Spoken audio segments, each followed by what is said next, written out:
Today we're ranking every single Fortnite collab item that made its way into Battle Royale.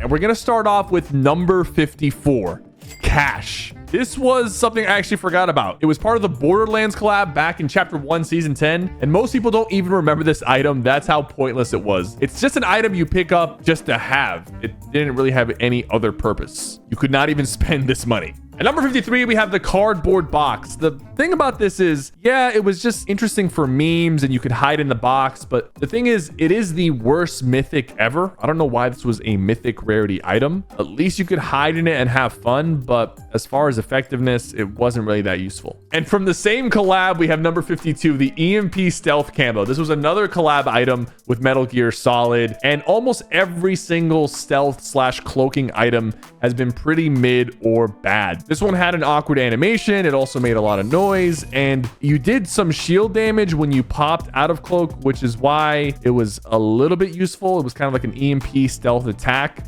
but no one actually used this after the first day of release. At 51, we have the Deadpool hand cannons. This is a good idea on paper. Hand cannons that heal you when you do damage. You got them from defeating Deadpool at the yacht. The issue was that these things only did 21 damage, and they would heal you for 3 HP per shot that you hit. I'm talking 3 HP. The heal was insignificant. Like if it healed you for 10 health per shot, that would be something, but this was completely useless as a healing item and barely did any damage and wasn't very accurate either. Next up at number 50, we have Bender's shiny metal ray gun. This was a collab item with Futurama. It sounds cool, but it wasn't the best ray gun. It only did 13 damage per tick, and it had a cooldown that would kick in pretty quickly, so just wasn't that useful. And next up, this one I'm very disappointed about because I'm a huge Naruto fan. At number 49, we got to put the paper bomb kunai. This was the first anime collaboration, first anime mythic, and it only did 35 damage. You could only carry 6 of them,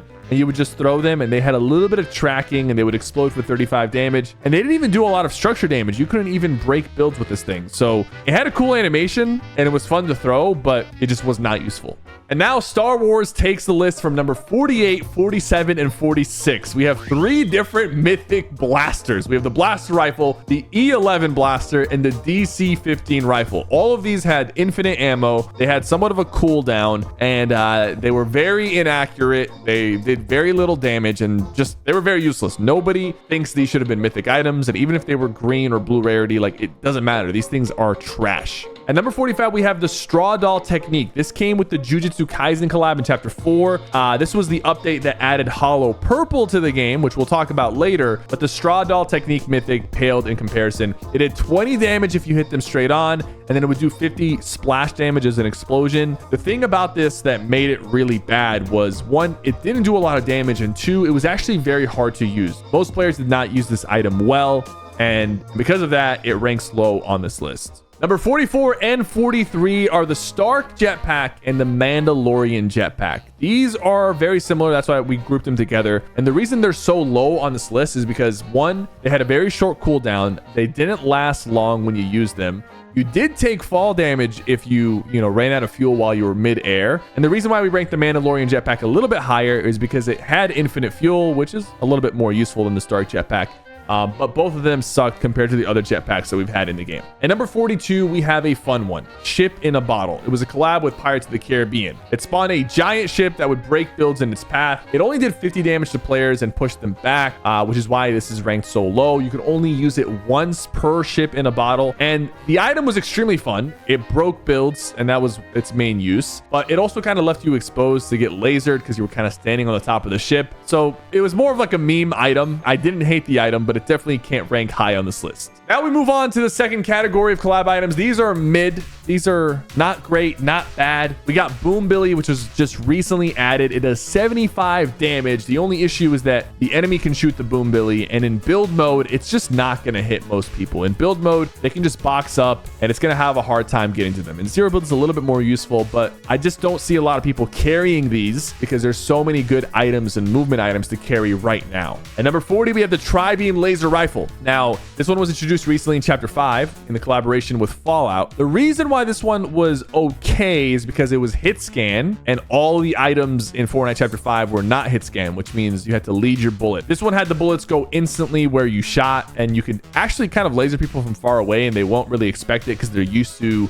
bullet travel weapons instead. It was super accurate for the first few shots, which is why it's not lower on this list. But at the end of the day, it was kind of gimmicky, and they even removed it from competitive because it was a collab item, so it didn't really have much use. At number 39, we have the Wookiee Bowcaster. This one was also recently added as Star Wars weapon. You had to charge it up to do more damage, and the bullet time travel on this was kind of insane. Like, you really had to lead the shot, and felt like it traveled pretty slow through the air, so it was kind of hard to use, but it wasn't completely useless. At number 38, we have fire bending, probably the worst of the elements as far as the avatar collab. It was very clunky. It was hard to hit people with it. It had a weird animation, and damage wasn't even that high. At number 37, we have earth bending. This one's a little bit better because while it was still a little bit clunky, you could at least use it in zero build to build cover, which is going to be forever useful. At 36, we have Shuri's Black Panther claws. These are in the game right now. They actually got buffed a little bit recently because they weren't being used that much, which is why they're kind of mid. They don't do a lot of damage, and I haven't seen a lot of people die to the claws, but they're great for mobility, which is why they're,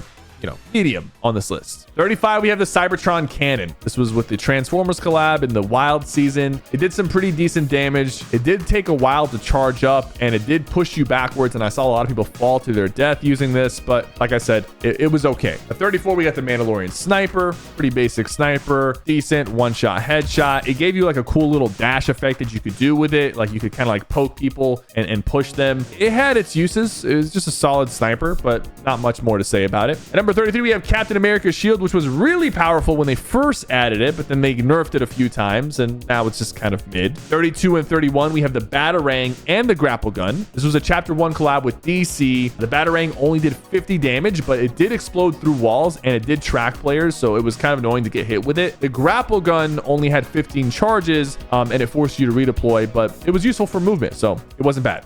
At 30, we have Magneto's gloves.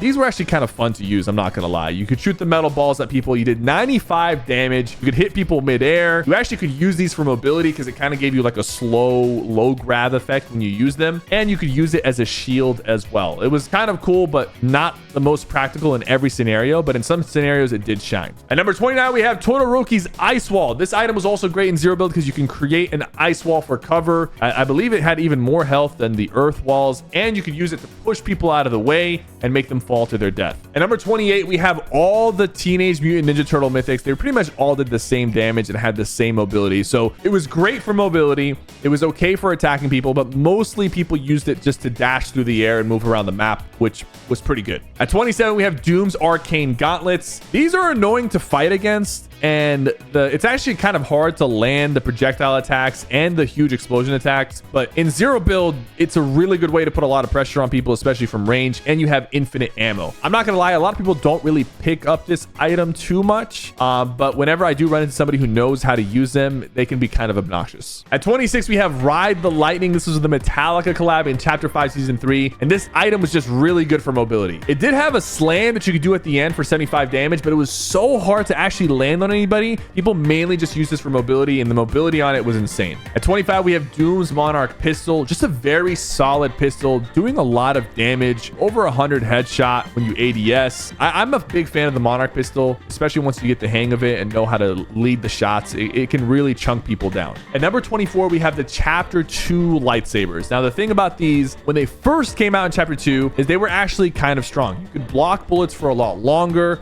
and in Chapter 2 Season 1, people were kind of bad at Fortnite still, so they were a little bit more useful back then as compared to if they got added right now. At number 23, we have the Thunder Spears. So not the ODM gear, but the Thunder Spears you could throw. These were really good because you could do damage through structures, and you did 100 damage through structures, and it's almost a guaranteed kill if someone's boxed up and you had these. So that's why they're so high on this list. At number 22, I gotta put Mysterio's Sovereign Shotgun. Even though I'm not a big fan of the Sovereign Shotgun, I've seen some pro players who actually know how to use it. It kind of feels like a mix of attack and a pump, and if you actually hit your shots, like some of these pros combos do, you can just double tap any person you run into. But still, not a lot of people pick it up, so that's why it's not higher on this list. Okay, so we talked about the lightsabers earlier, but at number 21, we have the Chapter 4 lightsabers, because these actually had the force effects, where you could throw rocks at people with the red lightsaber, you could push people away with the green one, and pull people in with the blue one. They all were pretty useful in different scenarios. I really like the red lightsaber the most, because if someone boxed up, you could just throw a bunch of things at them. And if you were near some cars, when you threw the rocks at them, you would also pick up cars and throw it at them. You could just one-shot people with this thing. It was actually kind of crazy, and it was really well executed. It was super fun to use, and that's why these are high on this list. Number 20, we have the Nimbus Cloud, just solid mobility, similar to the Witch Broom, but this one was actually a collab item. Number 19 and 18, we have the Carnage and Venom powers. They're pretty much the same thing. You could grab people through builds, pull them into your box, and just one pump them. It also gave you a speed boost and a glider redeploy, which is great for mobility.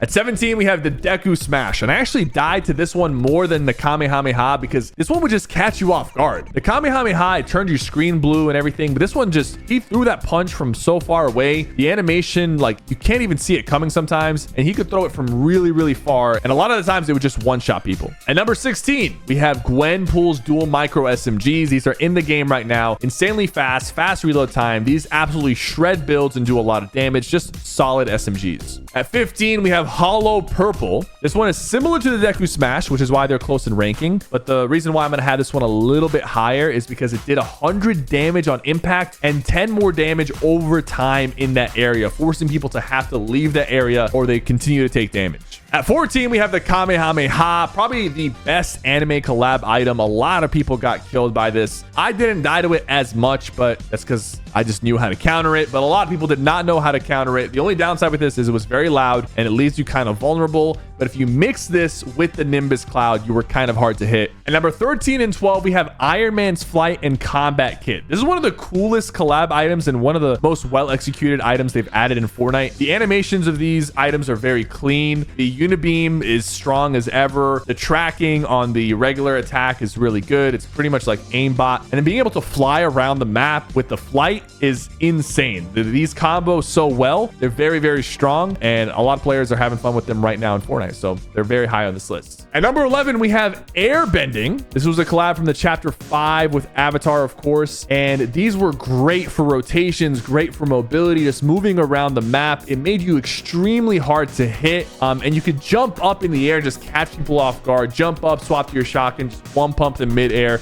These were really cool and very useful. Now, I'm pretty much going to say waterbending and airbending for me are on the same level, mainly because we saw waterbending actually used in FNCS and Cash Cups. And the reason is these things traveled really fast, did a lot of damage, and they were great for doing damage and avoiding Storm Surge. We saw pro players picking these up over SMGs. Whenever pro players are using something in tournaments, it's got to rank high on this list. At number 9, we have ODM gear, some of the best mobility in Chapter 4. These felt like they had a high skill ceiling, and if you really knew how to use these, you can just slice and dice people very quickly. There was a lot of exploits you could do with these to get into people's builds. You could grapple up to 80 times, so you never really ran out, and the slash damage did 70 damage. You could do it repeatedly very fast. I have completely wiped squads with just ODM gear, 200-0 in just a few seconds. At number 8, we have Peter Griffin's Striker Pump Shotgun. This thing is back in Chapter 5 Season 1, the best shotgun from Chapter 5, in my opinion. This shotgun hit super hard, 108 body shot, and anybody who defeated Peter Griffin also got the medallion as well and would have a huge advantage in all of their fights. I remember Peterbot going for this shotgun back in Chapter 5 Season 1, and it paid off big time. At number 7, we have Emma Frost Burst AR. This is in the game right now. This thing does a ton of damage. It's extremely accurate. When you have it, you have a huge advantage on everybody. And if you get this AR, you most likely have the Scan Medallion, which is just the perfect combo for such an accurate weapon. At number 6, we have the War Machine's Arsenal. This thing was extremely powerful when it first got added to the game. It's been nerfed a few times, but yeah, it's still pretty strong when you use this. It's a great way to just put pressure on any single person you're fighting. And I remember just absolutely destroying people who are trying to crank on me with this. when the season first came out. At number 5 and 4, we have the best mobility that has been ever added to the game. Number 1 mobility ever, Spider-Man and Spider-Verse web shooters. I mean, these things were incredible. 80 charges per web, so you never really ran out. It was great for momentum. It had a super clean animation. It felt very fluid. It even felt better than some Spider-Man games. This is the best mobility we will ever have in Fortnite, in my opinion, and one of the most fun items they have ever added, which is why it's top 5 on this list. And 4. At number 3, we have Stark Industries Energy Rifle, and I'm talking about the original one. The current one sucks right now because it has bullet travel. I'm talking about the Chapter 2 Season 4, the one where Mongrel was using it and just zapping people out of the sky. This thing was extremely accurate. It had the dual fire mode, so you could shoot very accurate shots when you're ADSing, and you can just hip fire and shoot a lot faster to break into people's builds and use it as an SMG. It was the perfect assault rifle for Chapter 2. It had very, very little weakness and was just extremely lethal, especially if you knew how to hit your shots. At number 2, of course, we have the Infinity Gauntlet. Back in Chapter 1, when you can turn into Thanos, you had the punch, the ground slam, the ability to jump in the air, the laser. You had 200 shield, 500 health, and your shield would refill every single time you got a kill. People were dropping 30 bombs and 40 bombs with this thing. It was incredible, but it's not number 1 on this list. Because in my opinion, number 1 on this list has to be the better version of the Infinity Gauntlet, the Armor of Doom.